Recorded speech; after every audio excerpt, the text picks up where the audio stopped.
Ish-presidenti Hashim Thaçi qëndroi për një vizitë të shkurtër në Kosovë, vizitoi baban në spital. Hapet rruga për certifikimin e zgjedhjeve. Supremja rrëzon ankesën e Partisë Demokratike të Ashkalinjeve. Vdes shoferi minibusit që u aksidentua në fshati Galis të Vushtrisë, ku mbetën të lënduar 7 nxënës. Delegacioni amerikan arrin në Rusi, presidenti rus jep shenja se do të pranoj marrëveshjen për arpushim.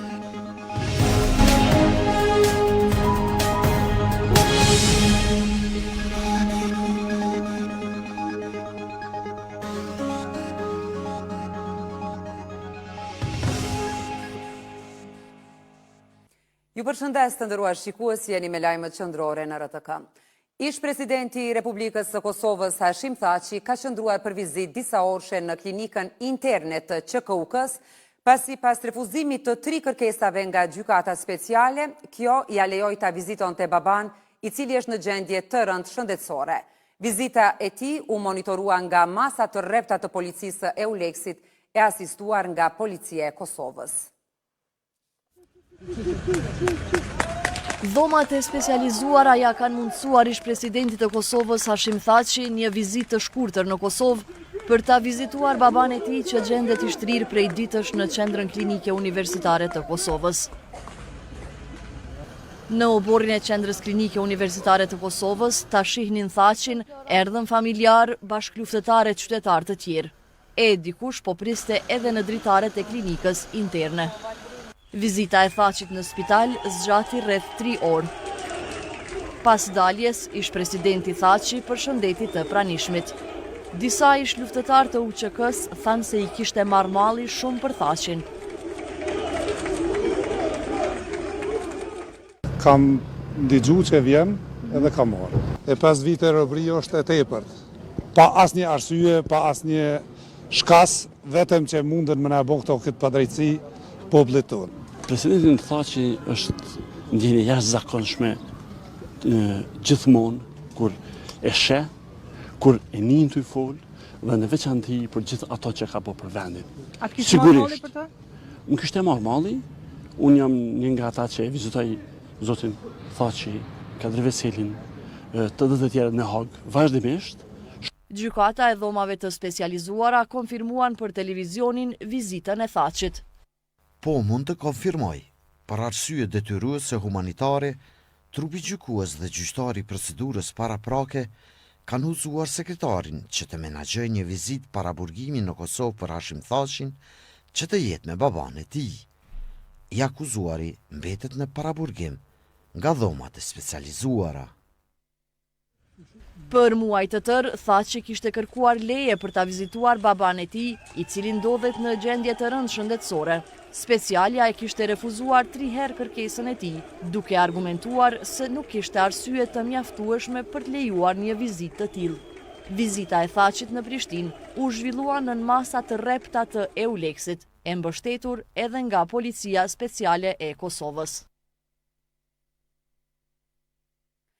Presidentja e Kosovës, Vjosa Osmani, takoi sot sekretarin e përgjithshëm të Këshillit të Bashkëpunimit Rajonal, Amer Kapetanović, për të diskutuar lidhur me përparimin e bashkëpunimit rajonal. Osmani theksoi rëndësinë e procesit të Berlinit, barazisë në nismat rajonale dhe zbardhjen e fatit të zhdukurve. Ajo gjithashtu potencoi rëndësinë e fuqizimit të grave dhe përkushtimin e Kosovës për integrim rajonal.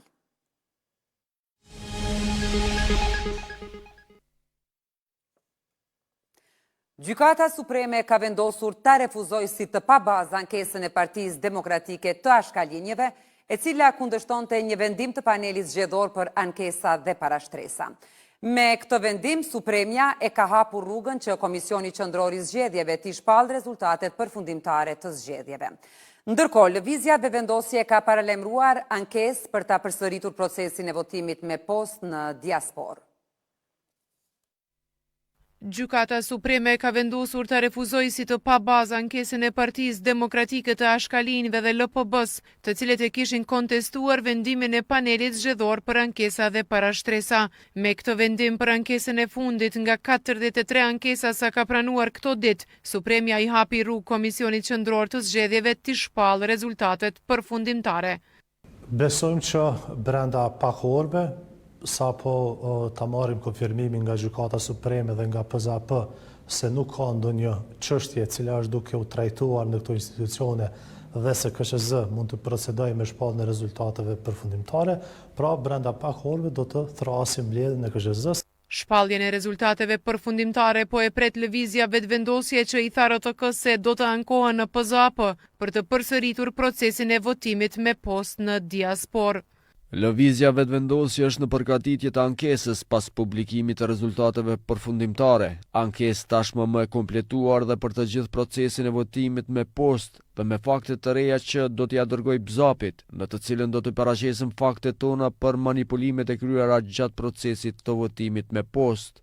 Një kërkesë të tillë PZAP e vlerësoi të pasafatshme, por pranoi kërkesën e vetëvendosjes që të hapën 177 kuti me 1613 flet votime nga votimi me post që ishin shpallur të pavlefshme. Në Institutin Demokratik të Kosovës thanë se me vlerësimin e disa ankesave si të pasafatshme nga PZAP në adresë të këtij institucioni do të mbërrinë shumë ankesa pas shpalljes së rezultateve përfundimtare. Vendimarrja lidhur me to në bazë të afateve ligjore mund shkojë deri në 2 javë, pa llogaritur këtu ndonjë vendim potencial të azëm për rinumërime të tjera, anulim, përsëritje të procesit e të ngjashme.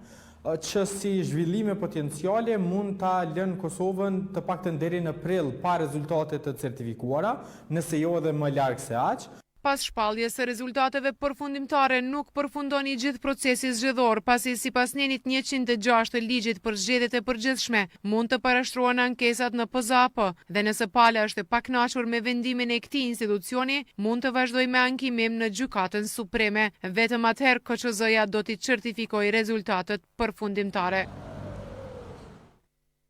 Nga Kosova do të shkojmë në Shqipëri, ku partitë politike i kanë dorëzuar listat për zgjedhjet e majit. Në Parlamentin shqiptar, debati mbi listat e kandidatëve për zgjedhjet e 11 majit ndezi diskutime mes pozitës dhe opozitës. Në qendër të vëmendjes ishin edhe listat e hapura, të cilat ngjallën polemika mes deputetëve. Etheve të zgjedhjeve të pritshme parlamentare të 11 majit ju shtuan edhe komentet nga deputetët për listat e kandidatëve që u publikuan një ditë më parë. Unë qofsha i gabuar, lista e hapur në nivel rajonal do kthehet në varrin moral të politikës. Kini për ta parë që lista rajonale e hapur do jetë një derë, jo vetëm një dritare, për krimin e organizuar. Unë kam thënë që ky sistem është krijuar për të mbrojtur figurat politike dhe ky ka qenë thelbi siç aplikojnë shtetet e tjera. Megjithatë Edi Rama, kryetari i partisë, është njëri që guxon, eksperimenton dhe mendoj që edhe kjo formulë mund të jetë shumë e suksesshme dhe pse jo, ne të arrijmë një rezultat më të mirë se sa herët e tjera. Damian Gjignuri ka 17 vjet në politikë, të gjitha fushatat i ka fituar. Do të bëhen pishman që po shndrojnë një pjesë të Partisë Demokratike, një pjesë të opozitës në një garnizon, po e mumifikojnë, njësoj si ata garda që shkonte bashkë me faraonin e vdekur në piramid, po mumifikojnë një pjesë të opozitës, por sigurisht nuk ja dalin të mumifikojnë votën opozitare. Në parlament, socialistët mbajtën qëndrimin e palëkundur se do të fitojnë në 11 maj, po të njëjtin qëndrim mbajtën dhe deputet të opozitës. Në këto zgjedhje, shqiptarët do të votojnë për ta bashkuar Shqipërinë me Europën. Ky është mandati ynë i 4. Shpresoj dhe besoj fort që parlamenti i ardhshëm do të jenë më produktiv, më sakt. Opozita e bashkuar do të triumfojnë këto zgjedhje. Rama është manjak i ndryshimit, Sali Berisha është manjak i prapakthimit. Replikat në sallë nuk munguan, por ato ishin në nivel individual, duke shmangur komentet që i çojnë në përplasje palët, si në seancat e kaluara. Propozimi jonë është i qartë. Kryeparlamentari Glau Konjufsa ka takuar ambasadorin jo rezident të Irlandës për Kosovën. Gjatë këtij takimi është diskutuar aktualiteti në Kosovë dhe nevoja e thellimit të bashkëpunimit mes të dy vendeve. Konjufsa theksoi se Kosova mbetet e përkushtuar në rrugën e saj të integrimeve, forcimit të mëtejshëm të demokracisë dhe shtetit të së drejtës. Komandanti i Forcës së Sigurisë së Kosovës, General Lejtnant Bashkim Jashari, priti në takim komandantin e Kolegjit të Mbrojtjes dhe Sigurisë të Forcave të Armatosura të Republikës së Shqipërisë, General Brigade Ylli Pulaj. Jashari dhe Pulaj rikonfirmuan bashkëpunimin ndërmjet forcave të armatosura të të dyja vendeve dhe u pajtuan për ngritjen e këtij bashkëpunimi edhe në të ardhmen. Sot janë bërë 26 vjet nga masakra e 13 marsit e vitit 1999 në tregun e Mitrovicës, ku forcat serbe përmes një sulmi me minahedhës vëran 7 shqiptar e plagosën 120 të tjerë. E ata që arritën të mbjetojnë nga kjo masakër rrëfejnë ngjarjen e asaj dite. Janë pamje të masakrës në tregun e Mitrovicës. Aty ku 26 vite më parë, forcat serbe sulmuan me minahedhës, derisa pazari ishte përplot me njerëz.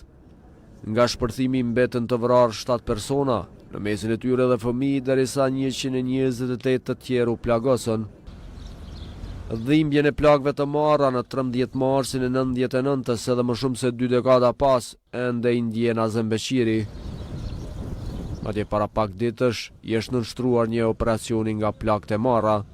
Pas 26 vite, unë prapë përballna para 2 dite jam hinë në operacion, ku mjek një copë tashtë bëja gjithë madhe, po kështu ka jeta. Duke qenë se Azemi në atë kohë punonte në treg, kishte diktuar më herët se diçka do të ndodhte. Gjithë shka u kone përgatitën, se para vakti kanë largu këtë sërb që e në kone për qytet, e kom fjallën për rrëth këtu, si ko që kanë shqitë në treg sërb, si kur në kasonta, si policia që ju largu për vendit në gjallës, ate e kanë ditë gjithë shkafin edhe me ore me kejtë se kur qka komendo. Në momentin e shpërthimit Azemi ishte shumë afër, derisa thotë se përpjekja e forcave serbe ishte të vriste sa më shumë shqiptar. Qëllimi i tyre ka qenë me bo veç masakrë sa më të madhe të na. Presidenti i vendit Vjosa Osmani këtë masakër e ka quajtur akt barbar në cilin u shuan 7 jetë të pafajshme nga dora kriminale e regjimit gjenocidal, që synoi me granata ta thyej shpirtin e një populli që luftonte për liri. Osmani tha se dhimbja u gdhen përjetësisht edhe në trupat e 128 qytetarëve që po atë ditë mbetën të plagosur, duke përsëritur zotimin se do të kërkojnë drejtësi. Policia e Kosovës ka njoftuar se paraditën e sotme në një aksident në fshatin Galic të Vushtrisë ka vdekur shoferi i minibusit, një 59 vjeçar, ndërsa ka mbetur të lënduar 7 nxënësit që po i transportonte për në shkollë. Policia ka njoftuar se nga hetimet e para të zhvilluara në vend ngjarje, shkaktari i aksidentit dyshohet të ketë qenë pakujdesia dhe mos përshtatja e shpejtësisë me kushtet e rrugës, ku përpasoj vetura ka përfunduar jashtë rruge. Kryetari i Vushtrisë, Ferit Tidrizi, i ka shprehur ngushëllime familjes së shoferit që humbi jetën në aksident, ndërsa për nxënësit e lënduar ka thënë se po marrin trajtim në emergjencë. Guvernatori i Bankës Qendrore të Kosovës, Ahmet Ismaili, mirëpriti misionin vizitues të Fondit Monetar Ndërkombëtar të kryesuar nga David Amaglobeli, shefi misionit për Kosovë për rishikimin e fondit të marrëveshjes stand-by dhe programit për qëndrueshmëri. Misioni do të qëndrojë në Kosovë deri me 21 mars, gjatë së cilës periudhë ekipi i FMN-s nga Washingtoni do të angazhohet në diskutime tematike me ekzekutivin dhe personelin e Bankës Qendrore, si dhe do të realizojë takime me institucione të tjera në Kosovë.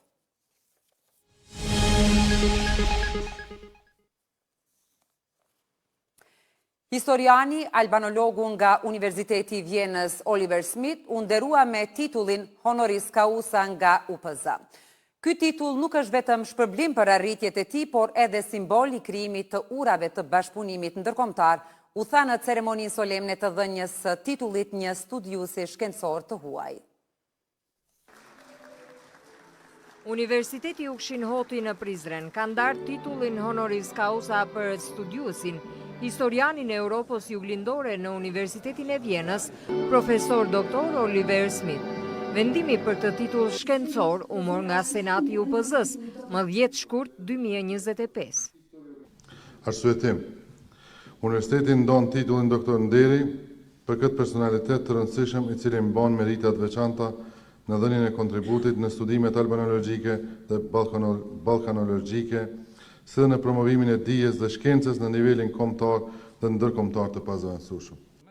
Profesori Gjafer Beqira i vlerësoi punën shkencore të Smith, i cili ka ndikuar në zhvillimin e historiografisë objektive dhe shkencore të historisë shqiptare. Nëpërmjet një qasje të bazuar në analiza kritike, kërkime të thelluar arkivore dhe me metoda të rrepta shkencore, profesor Schmidt ka ndikuar në mënyrë të qëndësishme në zhvillimin e një historiografie objektive dhe shkencore të historisë shqiptare dhe të rajonit. E personaliteti që mori titullin honoris causa, profesori Oliver Smith, këtë titull u a dedikon edhe bashkëpunëtorëve të tij që ndihmuan në këtë kërkim shkencor. Më kanë i të shoqëruar shumë kolegët, mentorët, duke filluar me Peter Bartel, emri i së cilit u përmend tashme.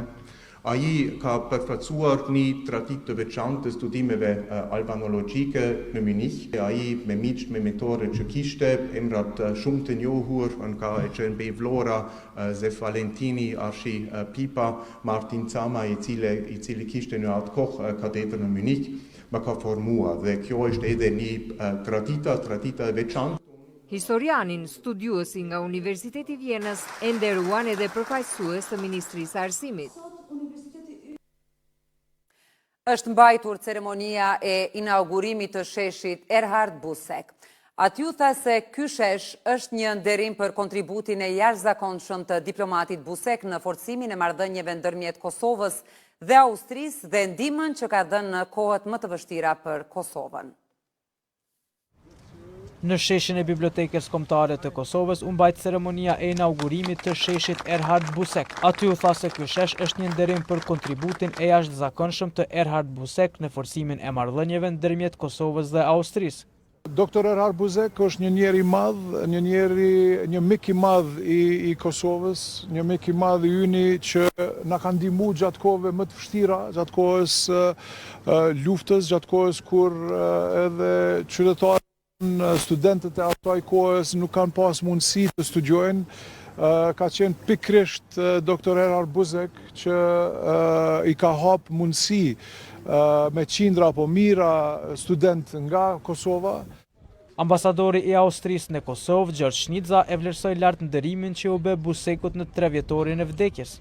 Është me të vërtet një ditë historike. Sot është përvjetori i 3 i vdekjes së Erhard Busek dhe ai jam i sigurt se do të ishte shumë i nderuar e shumë krenar se ky shesh përballë Bibliotekës Kombëtare e shumë pranë rektoratit të universitetit dhe gjithashtu pranë bibliotekës së vogël austriake ta mbaj emrin e tij. Para ceremonisë, kuvendi i komunës së Prishtinës mbajti një mbledhje të jashtëzakonshme ku u votua sheshi Erhard Busek. E autobuset e linjës Prishtinë-Podujev për të dytën ditë janë parkuar para objektit të komunës së Prishtinës. Ata po kundërshtojnë vendimin e komunës përmes të cilit u ndalohet hyrja në qytet, por që të shkojnë në stacionin e autobusve. Nga komuna kanë arsyetuar vendimin se e kanë bërë për ta liruar trafikun brenda kryeqytetit.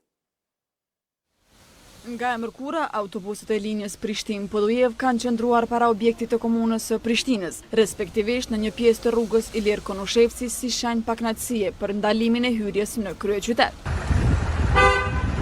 Parkimi për një kohë të gjatë në rrugë kushtoi me gjoba nga policia e Kosovës. Pavarësisht kësaj, shoferët paralajmërojnë se nuk do të heqin dorë nga kërkesa e tyre. Tjetër mundësi s'kem, edhe nuk kthejmë mbrapa hiç. Nuk i vlejmë se punë. Pikërisht për gjobat e shqiptuara, disa nga shoferët u takuan me përfaqësues të policisë së Kosovës. Bisedum me ta, na thanë se doni me hjek autobusat, pa tjetër pektuhet, na i tregum se na nuk po dim tjetër mënyrë që me shpreh paknaqësinë tonë dhe për me na marr dikush parasysh jemi detyruar me dalën rrugë. Kjo kundërshtim me ligjin që ka bërë komuna e Prishtinës nuk pajtohet me ta. Këta nuk kanë kur çfarë vullneti mu taku me neve, pse arsyeja kanë shti bryllat edhe kanë interesa personalin linjat e reja që kanë shu të Nëshdëll, Kozaric edhe Sharban. E parkimi autobusëve ka ndikuar që trafiku në kryeqytet të ngarkohet edhe më shumë. Ndërkohë nga komuna e Prishtinës thonë se me këtë vendim synohet lirimi i trafikut. Ky vendim nuk ka për efekt dëmtimin e asnjë lloji shoqate. Ideja e këtij vendimi është që qyteti të jetë i lirë në kuptimin e zhvillimit të trafikut. Një vendim i tillë është i zbatueshëm për të gjitha linjat e transportit ndërurban, nuk është vetëm për linjat e Podujevës, edhe linjat tjera që vinë nga Drenasi, që vinë nga Skënderaj, që vinë nga Peja, Prizreni, Gjakova, Gjilani, Ferizaj, Mitrovica, Vushtria, të gjithë hyjnë drejt në stacion të autobusave, edhe përmes rrugëve rajonale. Shoferët kanë paralajmëruar se protesta do të vazhdojë deri në realizimin e kërkesës së tyre që t'u lejohet qarkullimin nëpër kryeqytet sikurse më parë. 15 marsi njëhet si dita ndërkombëtare e konsumatorit. Në këtë ditë, qytetarët e vendeve të rajonit organizojnë bojkote për t'i kundërshtuar rritjet abuzive të çmimeve. Kësaj iniciative i është bashkuar edhe Kosova. Shporta e konsumatorit po bëhet çdo herë e më e papërballueshme. Kështu, çmimi i specave në supermarketet e Kosovës sillet nga 3 deri në 4 euro për kilogram. Por, edhe produktet e tjera bazë janë bërë të kushtueshme, thon konsumatorët, të cilët po kërkojnë stabilizim të çmimeve. Pak mu stabilizu. Kur gjë tjetër mu stabilizu, jo qysh për i tekët për cilën artikull, veç për i pak me mendu, pensionerat Europet mirë, çka ka tjetër. Duhet bëhet që për cilët inflacioni dhe të rritën rrugët, se s'më në dikton çmimin e tregut. Iniciativa Kosova bojkoton përmes një veprimi simbolik ka kundërshtuar rritjen e çmimeve të larta në supermarketet, duke ftuar qytetarët për bojkotim. Thira për qytetarët është me u bashku me neve dhe zbashku me ngrit zanin edhe përmes një bojkoti me tregu fuqinë tonë vlerëse, për shkak se kur krejt bashkohemi në bojkot, na çojmë një mesazh te marketet, te qeveria që jemi shumë të pakënaqur edhe po ashtu e bëjmë një lloj presioni shoqëror për me pas një reagim. 15 marsi, që njihet si dita ndërkombëtare e konsumatorit, shënohet si ditë për t'u ndërgjegjësuar për të kërkuar llogari nga ata që abuzojnë me çmimet në treg. Në Dugaxhim po shtohen rastet e vjedhjeve të bagëtive duke i lënë fermerët në vështirësi të mëdha. Vetëm në Novosel, Dobrigj dhe Baballoq janë raportuar disa raste të vjedhjeve të bagëtive. Fermerët thonë se po bëjnë roje natën, dërsa policia e Kosovës në bashkëpunim me prokurorin ka nisur hetimet për rastet. Ahuri i bagtis i ka ngelur bosh pasi që ato 2 krerë gjedhe që kishte, që të dyja ja vëdhën hajnat në natën mes 10 e 11 marsit. Pren Lekaj nga Novosela Gjakoves thot se për këtë mësoj herët në mëngjes kur shkoj për të ushqyer. Nashta konë 10:06 ka marrë shëtu. Edhe kur ka marrë që tu, edhe e qila, dhe vishë shtynë me shpinë dorë, sa s'me kopë kështu që kapë, edhe hina mërë, në kur pusho, kur njënë. Kështu se kur vishë zirë poshtë, ata marrë me se zirë edhe qështu. Ishi lutë në atina se asi, jo si jam të ju tut, po për njerët vetë, me konë burë, e bjenë ljopën me që më zatë të shpia, ose e gjonë mënyrën qësh më lamëru. Për fat të keq, kjo dukuri e shëmtuar po bëhet gjithnjë më shpesht, thonë banorët e kësaj jane, të cilët po ashtu kanë pësuar këto ditë. Arif Shabanaj nga fshati Dobrigje është njëri prej tyre. Nuk ishin pa qelë që derë, edhe se kom gjetë 100 tu. Veç një 1500 euro, një vështjerë, të thith tamel, ku jem qunë me ngjez, në atje me ju qitë, nuk e gjeta. Këshur, andaj këshur kënej kur dola për masë kishin pa ngrejt që tu e qitë në rrugë. I kom lajmëru policin, një narë policia, një herë narë 4 policë, tërgjë një narë dhe këta si i bojnë ato incizimet e i kanë bo, edhe nuk kem kur farë, veç një mu ju bo, nuk kem kur farë, nuk dim kur gjo. Tash po flitet si në bo edhe 7-8 vje dhe tjera nuk po dje. Po mu më ka ndodhë që ka. Edhe familja Mataj nga Baballoqi i Deçanit është viktime këtij rrjeti keqbërës në Dugaxhin. Kanë 3 djerën këtu. Edhe kanë marrë zotin. Ofër 500 kilos. Jam të vazhdu të vjedhë për çdo natë. Jem të rujt, për çdo natë jem të rujt vazhdimisht. Me spozatetën ta post tash inshallah nuk zatetën. Inshallah i nxojnë policia sa më shpejt. Policia më njëri ka përgjigjur rastet për sulmi. ndërsa në policinë e Kosovës thanë se për të gjitha këto raste policia e Kosovës ka angazhuar njësitë policore në vendin e ngjarjes, me që rast ka njoftuar edhe prokurorinë, kështu që pas konsultimeve të nevojshme rastet janë duke u hetuar si vepra penale vjedhje rënd. Zyra e BE-s në Kosovë, Qeveria e Kosovës dhe konsorciumi zbatues ka ndarë 41 bursa për rundin e 15 të programit Young Cell. Programi synon zhvillimin e qeverisjes së mirë dhe forcimin e institucioneve publike. Zyra e Bashkimit Evropian në Kosovë, Qeveria e Kosovës, konsorciumi zbatues i përbër nga Universiteti Aristotelis Selanikut dhe Instituti Kombëtar i Shërbimit Publik, kanë ndarë 41 bursa për raundin e 15 të programit të bursave postdiplomike të BE-s për qytetarët e Kosovës. Ky investim në dije do të kthehet në një kontribut të vyer për zhvillimin e qeverisë së mirë dhe forcimin e institucioneve publike. Mendoj që të gjithë këtu e dinë se procesi i përzgjedhjes është shumë konkurrues. Nga 150 student, 41 prej jush i keni kaluar procedurat e parazgjedhjes, provimet me shkrim dhe intervista. Ky program luan rol të madh në ndërtimin e lidhjeve dhe urave më të forta ndërmjet Kosovës dhe të gjitha shteteve anëtare të Bashkimit Evropian. Bursistët do të kenë mundësinë të ndjekin studimet e avancuara në universitete më prestigjioze në vendet e Bashkimit Evropian.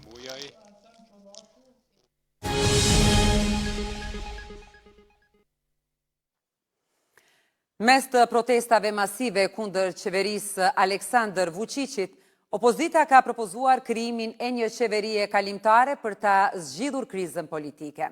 Ky propozim synon t'i përmbush kërkesat e studentëve dhe të garantojë zgjedhje të lira. Vučić e ka refuzuar idenë duke quajtur një përpjekje për grush shteti me mbështetje nga perëndimi. Në mes të protestave masive kundër qeverisë Aleksandr Vučićit dhe mobilizimit të mbështetësve të tij, opozita ka propozuar krijimin e një qeverie kalimtare si zgjidhje për krizën politike.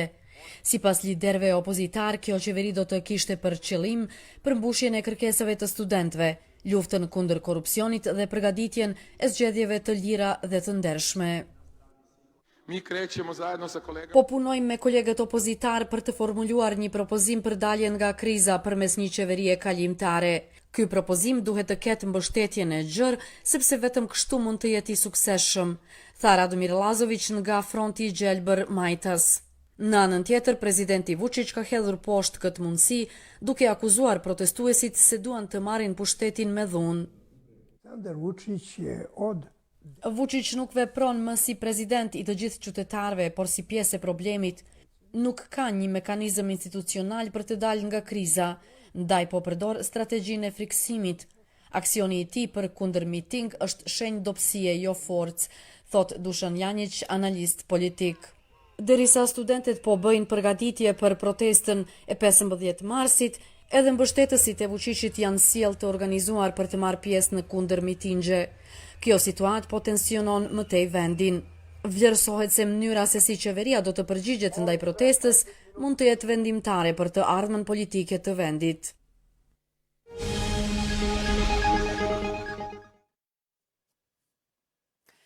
Presidenti rus Vladimir Putin ka deklaruar se në parim pajtohet me idenë që lufta në Ukrainë duhet të përfundojë, por shtoi se çfarëdo marrëveshje duhet të sjellë deri tek një paqe afatgjatë. Ndërsa pas takimit që pati me sekretarin e NATO-s, presidenti amerikan Trump shpreson se Rusia do ta bëjë gjën e duhur lidhur me Ukrainën. Presidenti i Federatës Ruse Vladimir Putin i është referuar propozimit amerikan për anëpushim 30 ditor në Ukrainë, duke thënë se ndalimi i luftimeve është ide e mirë, por edhe duke shtuar se çfarëdo marrëveshje do të duhet të siguron paqe afatgjatë, duke i zgjedhur shkaqet rëndësore të konfliktit dhe duke i marrë parasysh interesat ruse në Ukrainë. Deklarata e Putinit erdhi në kohën kur i dërguari special i Shteteve të Bashkuara Steve Witkoff gjendet në Moskë, ku udhtoi për ta diskutuar planin e armëpushimit rreth të cilit u pajtuan përfaqësuesit ukrainas dhe ata amerikan. Njëkohësisht zyrtarët në Kremlin kanë thënë se presidenti rus do të japë përgjigjen e tij rreth këtij propozimi gjatë orëve të ardhshme, por edhe kanë shtuar se Rusia në asnjë mënyrë nuk do të pranon prezencën e paqërojtësve në territorin e Ukrainës, duke shtuar se dërgimi i paqërojtësve do të shihet si përfshirje drejt për drejt e tyre në konflikt armatosur dhe se Moska do të përgjigjet në një lëvizje të tillë me të gjitha mjetet që i ka në disponim. Përderisa i dërguari i posaçëm i Shteteve të Bashkuara pret të takohet me zyrtarët rus, presidenti amerikan Donald Trump është takuar me sekretarin e përgjithshëm të NATO-s Mark Rutte, me të cilën bisedoi rreth luftës në Ukrainë dhe hapave që duhet të ndërmiren në të ardhmen. Pas takimit, Trump edhe njëherë kundërshtoi idenë e antarësimit të Ukrainës në NATO, por edhe tha se beson që plani momental për armëpushim është zgjidhja e duhur. Sipas tij, Kievi dhe aleatët perëndimor të Ukrainës tani më e kanë pranuar planin dhe tani do të shohim se është Rusia e gatshme ta pranon.